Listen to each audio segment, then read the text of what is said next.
హనుమాన్ల రాజేందర్ రెడ్డి జన్మదిన శుభాకాంక్షలు పాలకుర్తి సోమేశ్వర ఆలయం నందు అర్చన అభిషేకాలు నిర్వహించి ఆలయ అర్చకులు జన్మదిన శుభాకాంక్షలు తెలియజేసి పాలకుర్తి నియోజకవర్గంలో అందరూ చిన్న పెద్ద అనే తేడా లేకుండా వారి యొక్క జన్మదినానికి కేక్ కట్ చేసి కొన్ని ప్రదేశాలలో అన్నదాన కార్యక్రమాలు నిర్వహించారు. పాలకుర్తి నియోజకవర్గం శాసనసభ్యురాలు మా మామగారి జన్మదినానికి హాజరైన వారందరికీ కృతజ్ఞతలు తెలియజేశారు. రిపోర్టర్ భద్రయాచారి.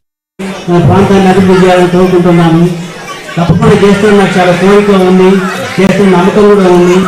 ఎందుకంటే నేను కూడా మీలాగా చదువుకుని ఇక్కడ నాకు 7 నుంచి 12 దాకా రోజు 16 కిలోమీటర్లు నడిచేది. 8 కిలోమీటర్లు పైకి 8 కిలోమీటర్ల కిందకి నడిచి 7 నుంచి 12 దాకా చదువుకున్న తర్వాత మా బాబు చనిపోతే నాకు 2 సంవత్సరాలు చదువు కూడా ఆగిపోయినప్పుడు చదువు అయిపోయినా కానీ మళ్ళీ మొదలుపెట్టి తీసుకొచ్చి నేను 13 నాగలు తిన్నా. 13 నాగలు తిని 13 నుంచి 19 దాకా నాగలు తిని 2 సంవత్సరాలు ఇంటర్మీడియట్ చదువు అయినా కానీ మళ్ళీ బడికి పోవాలి చేయాలి అనే శ్రద్ధతోటి ఎంబీబీఎస్ జాయిన్ అయ్యి ఎంబీబీఎస్ జాయిన్ అయిన తర్వాత ఎంబీబీఎస్ అంతా ఫినిష్ చేశాను. చాలా కష్టపడి మా అమ్మగారు కూడా చాలా కష్టపడ్డారు.